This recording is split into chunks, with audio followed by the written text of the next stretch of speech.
Anaconda Dreams.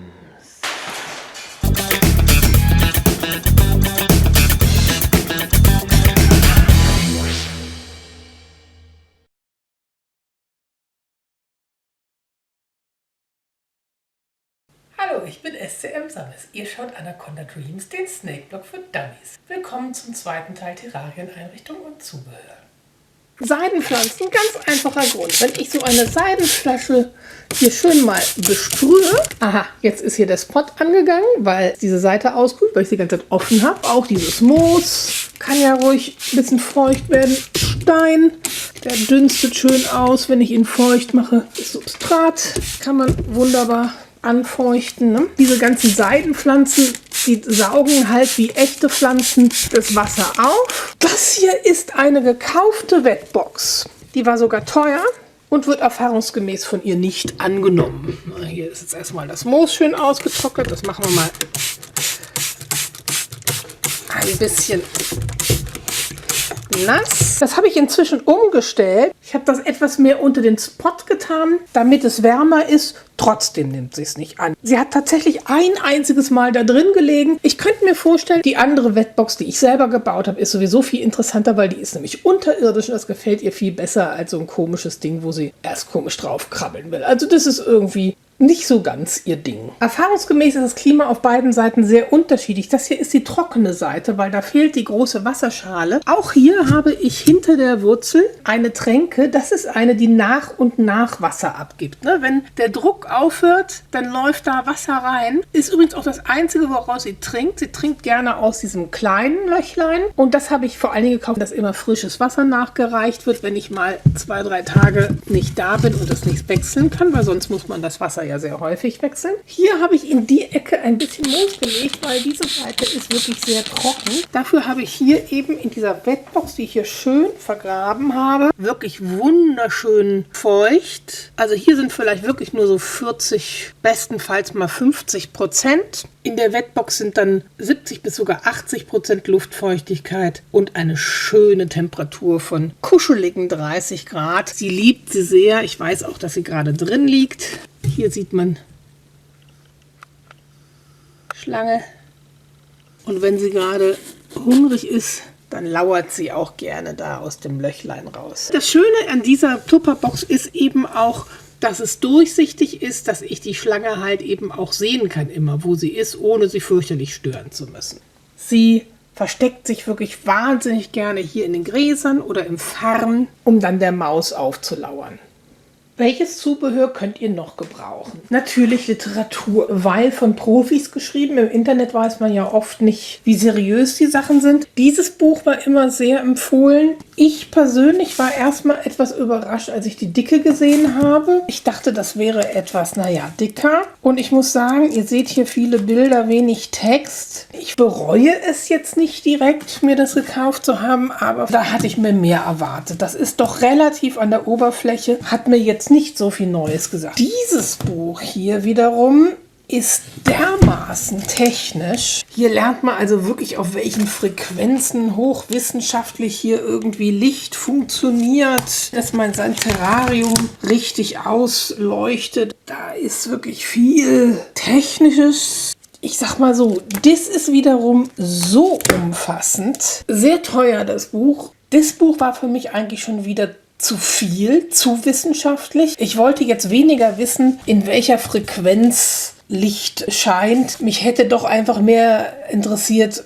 wie bringt man es an, in welchem Winkel. Wenn man zum Beispiel ein bisschen besser werden will, ein bisschen professioneller werden will, halte ich auch das für ein wirklich sehr fundiertes, sehr wissenschaftliches Buch. Poopscoop habe ich mir verkaufen lassen. Ihr könnt euch schon am Namen denken, wofür das gut sein soll. Ich habe jetzt diesen teuren Poopscoop gekauft. Jedes 1-Euro-Shop-Sieb oder großer Löffel oder so hätte es exakt so gut getan. Ich finde dieses Ding tatsächlich gar nicht mal so praktisch, weil es recht dick ist und recht breit ist und ehrlich gesagt was Schmaleres, wenn man wie ich so ein Terrarium hat, wo es unglaublich viele Ecken gibt und sie macht eben sehr gerne hinters Becken oder das hier ist eine Ecke, die sie gerne mag. Letztens hat sie ihren Kot zwischen der Wasserschale und der Wurzel hinterlegt. Mit so einem breiten Ding, wenn man da versucht, in so eine kleinen Ecken zu kommen, ehrlich gesagt finde ich das gar nicht so praktisch. Also ihr könntet auch was Kleineres, Billigeres nehmen, wo nicht Pupskub dran steht. Also ich glaube, ich würde heutzutage sowas wie so eine Zuckerschute oder sowas. Ich glaube, das wäre ideal. Nachdem ich dann die Schlange hatte, kamen noch mehr Sachen dazu. Ich fragte mich immer, wie ich reinigen soll. Man darf ja nie was Chemisches nehmen, weil das verträgt die Schlange nicht. In einem professionellen Geschäft wurde mir ein guter Ratschlag gegeben. Essigessenz. Man braucht vielleicht auch gar nicht immer so ein Tuch. Da kann man auch zum Beispiel, das ist hier so ein Ding, damit kann man dann ganz gut reinigen. Und dann habe ich mir wirklich im 1-Euro-Shop diese Sachen gekauft. Das bedeutet, jedes dieser Dinger kostet wirklich 1 Euro. Ne? Diesen Eimer habe ich mir gekauft, damit innen drin keine Rückstände von irgendwelchen chemischen Putzmitteln sind. Ich meine, 1 Euro und du hast einen Schlangeneimer. Lappen habe ich auch im 1-Euro-Shops gekauft. Dieses Bürstchen habe ich im 1-Euro-Shop gekauft. Und eben dieses Ding habe ich im 1-Euro-Shop gekauft. Funktioniert alles und ist mein reines Schlangenequipment. Das habe ich dann immer hier so in der Kammer versteckt und weiß dann, das ist mein Schlangenreinigungszeug. Zu guter Letzt, das hier ist eine ganz neue Anschaffung. Das ist eine relativ große Tupperbox. Die habe ich deswegen gekauft, weil meine Tierärztin sagte, ich solle meine Schlange mal warm baden. Und die wollen dann raushüpfen, wenn man sie badet. Deswegen sollte die einen Deckel haben. Das ist sozusagen für die Fälle, dass ich meine Schlange mal nicht richtig häuten sollte oder irgendeinen Kotstau oder irgendwas hat, dann kann man sie da drin baden. Das ist also die Python-Badewanne. Eine Küchenwaage. Egal, ob die Schlange nun isst oder nicht, ist es ja manchmal ganz interessant zu wissen, was sie denn wiegt. Dann habe ich einfach mal gleich neben das Terrarium Desinfektionsmittel getan. Angeblich sollen Reptilien ja Salmonellenträger sein. Ich würde das mal nicht so eng nehmen, wenn man jetzt nicht gerade Kontakt mit dem Kot hat. Und ich meine jetzt mit dem Mund. Warum sollte man das? Dann denke ich, ist die Gefahr klein, aber sicherheitshalber, weil hier stehen ja dann auch meine Kleinstreu-Weitwerfen übenden Mäuse. Warum nicht nach dem Händewaschen die Hände desinfizieren? Mache ich auch manchmal, bevor ich das Tier händle. Die Kosten. Für ein schönes und teuer furniertes 1,50 x 60 x 60 USB-Terrarium, das auch noch eingeölt wurde, inklusive allen Zubehörs, Schloss und Thermometer, Hygrometer, Thermostat, Teichfolie, einer Untermatte zum Isolieren, der Beleuchtung, den Schutzkörben für die Leuchtung, habe ich 437,73 € ausgegeben. Für eine selbstgemachte Terrarienrückwand einschließlich der Zwischenwand aus Styropor und Fliesenkleber, einschließlich Silikon und Leim und Epoxidharz etc. 162,64 €. Kunstpflanzen für insgesamt 138,68 €. Die sind teuer, denn man nimmt natürlich welche, die nichts Chemisches ausdünsten und am liebsten Seidenpflanzen, die Feuchtigkeit speichern und wieder abgeben. Nach und nach. Die sorgen auch ein bisschen fürs Klima. Ein Schlangenversteck, 28,19 €. Eine Tupperdose als weiteres Schlangenversteck, ca. 12 €. Sphagnummoos für 5,89 €. Eine Badeschale für 29,98 €. Eine Tränke für 10 €. Streu für 56,44 €. Da habe ich allerdings, glaube ich, auf 2 Jahre genug. Genauso wie von der Rückwand ich unglaublich viel Sand übrig habe. Da habe ich viel zu viel Sand gekauft. Auch den tue ich als unterste Lage, wie ich euch ja gezeigt habe, ins Terrarium. Also die Einstreu, da bin ich jetzt sehr gut mit versorgt. An Zubehör. Pupskub für 5,10 €, ein Wassersprüher für 3,39 €, ein Buch Terrarientechnik für 29,80 €, ein Buch über Königspython für 14,94 €, eine Küchenwaage für 36,67 €, eine Tupperbox als Python-Badewanne für ca. 5 €, ein Putzset nur für die Schlange für 4 €, Essigessenz, weiß ich nicht mehr so genau, 2 € glaube ich, und ein Händedesinfektionsmittel für 10,98 €. Damit sind wir insgesamt bei 111,88 €. Weiterhin das Equipment für die Futtertiere. Der Käfig, die Streu, das Futter, die Futterpinzette, die Tränke. Insgesamt 51,55 €. Wenn ich das alles zusammenzähle, bin ich bei genau 1000,40 € für ein wunderschönes Terrarium, das innen wie außen sehr, sehr schön ist, in dem sich die Schlange sehr wohl fühlt und bei dem darauf geachtet wurde, dass keine Chemikalien verwendet werden, die der Schlange schaden können. Ich rechne noch den Untertisch fürs Terrarium für 49,99 € hinzu. Ich hatte nichts, deswegen rechne ich das noch in meine Gesamtkosten ein und bin bei 1000,89,99 €. Ich habe das Gefühl, irgendwas fehlt doch noch. Was habe ich denn vergessen?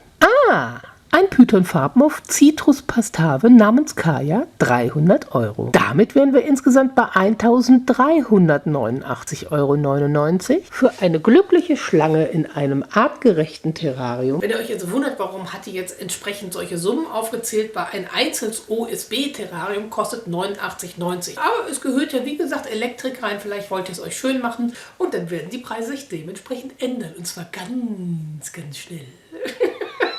Natürlich kann das Ganze viel billiger werden. Bei mir steht das Terrarium mitten im Wohnzimmer und soll ein Blickfang sein. Deswegen habe ich es mit sehr, sehr teurem Holz furniert. Hier diese Schmuckleisten, die braucht ihr nicht. Wenn es euch wirklich nicht so wichtig ist, dass das Terrarium ein Blickfang ist, könnt ihr das einfach auch anmalen, dass es hübscher ist. Zu anderen Möglichkeiten, das billiger schön zu machen, könnt ihr auch nochmal in den Blog Terrarienbau Nummer 1 gucken. Selbstverständlich müsst ihr euch nicht so eine aufwendige Rückbau bauen. Dann kleidet das halt mit Kork aus. Es isoliert gut und sieht ganz gut aus. Achtet darauf, dass es viele Verstecke gibt. Achtet darauf, dass ihr keine chemischen Stoffe nehmt. Ihr könnt einfach in den Wald gehen, einen Haufen Erde mitnehmen und reintun. Am besten aber dann mit allen Würmern und Asseln und was da reingehört. Unter Umständen sogar ein bisschen Ungeziefer nachkaufen, damit die dann dafür sorgen, dass sich nicht so schnell Schimmel bildet und sowas. Dann könntet ihr auch preiswerte natürliche Pflanzen reintun. Natürlich müsst ihr nicht so teure Verstecke kaufen. Ihr könnt aus Blumentöpfen, aus irgendwelchen Rohren, die ihr übrig habt. Ihr könnt aus so vielen Sachen Verstecke bauen. Kostet kaum was. Auch das kann man sich hübsch machen. Die Wasserschale, da tut es jeder tiefe Teller, jede Schale, die ihr irgendwie übrig habt. Vielleicht vergrabt ihr sie ja auch ein bisschen, dann sieht kein Mensch, dass es ein doofer Teller ist. Ich habe halt ein Außendienste-Terrarium gekauft, das möglichst viel selber schafft. Reicht vielleicht auch eine simple Zeituhr. Dann könnt ihr vielleicht einfach mal manuell eingreifen, wenn die Temperaturen nicht stimmen. Ihr braucht vielleicht auch nicht so ein Untertischchen, dann stellt ihr es halt auf den Boden. Dann habe ich so viel Zubehör gekauft, die Waage, was ihr vielleicht nicht braucht, oder diesen Geruchsstopper für den Mäusekäfig, das Desinfektionsmittel, das teure Terrarientechnikbuch. Bei dieser Hauptleuchte hier oben, das habe ich ja auch in einem Blog erzählt, da habe ich mich komplett über den Tisch ziehen lassen. Das Ding hat 100 € gekostet. Da tut jede LED-Röhre für 15 €. Ihr müsst nur gucken, wenn ihr es ins Terrarium reintut,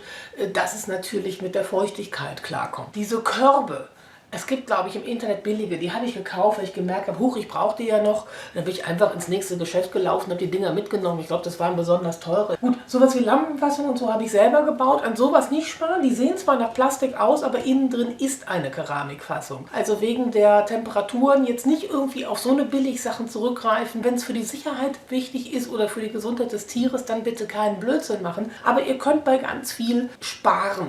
Ihr nehmt einfach das, was ihr habt. Kaputte Blumentöpfe. Ich habe mir überlegt, ein schönes Versteck zum Runterquetschen für die Schlange wäre vielleicht auch eine vielleicht angeknackste Dachschindel oder sowas. Schön schwer, schön eng, da würde sich so eine Schlange, glaube ich, begeistert drunter quetschen. Ihr könnt wirklich sparen. Und das allerletzte, ich habe mir einen teuren Farbmorphe für fast 300 € gekauft. Ehrlich gesagt, diese Farbmorphe, ganz viele davon haben schwere neurologische Störungen. Der Genpool dieser Schlangen ist sehr verarmt. Ich wollte damals eine tolle Farbe. Es gibt aber wunderschön farbende normale Tiere. Die kriegt ihr für einen Apfel und ein Ei hinterhergeworfen. Für 10 €, für 15 €. Meine Tierärztin meinte, ja, vielleicht hat man sowieso, was es Seuchen und Krankheiten angeht, viel mehr Glück, wenn man die von einer Privatperson kauft. Ein Hobbyzüchter, der seit 15 Jahren, seit 10 Jahren seine Schlangen hat, ein Pärchen, und hier und da mal welche nachzüchtet. Der hat wahrscheinlich keine Seuchen da am Start. Ihr könnt in die örtliche Reptilienauffangstation gehen. Dort werden massenweise Tiere abgegeben oder auch konfiszierte Tiere sind da. Diese Tiere kommen definitiv mit ärztlichem Attest. Ich war jetzt ein, zwei Mal in der örtlichen Reptilienauffangstation. Die werden wirklich erstmal in Quarantäne gesetzt und komplett rauf und runter untersucht. Also ein Tier, das ihr da kriegt gegen eine Spende, weil das ist eigentlich sowas wie ein Tierheim für Reptilien. Und wenn ihr kein Geld habt, dann bin ich mir sicher, dass sie euch das auch so mitgeben. Die sind froh, wenn sie wieder ein Terrarium frei haben. Ich denke, ihr könnt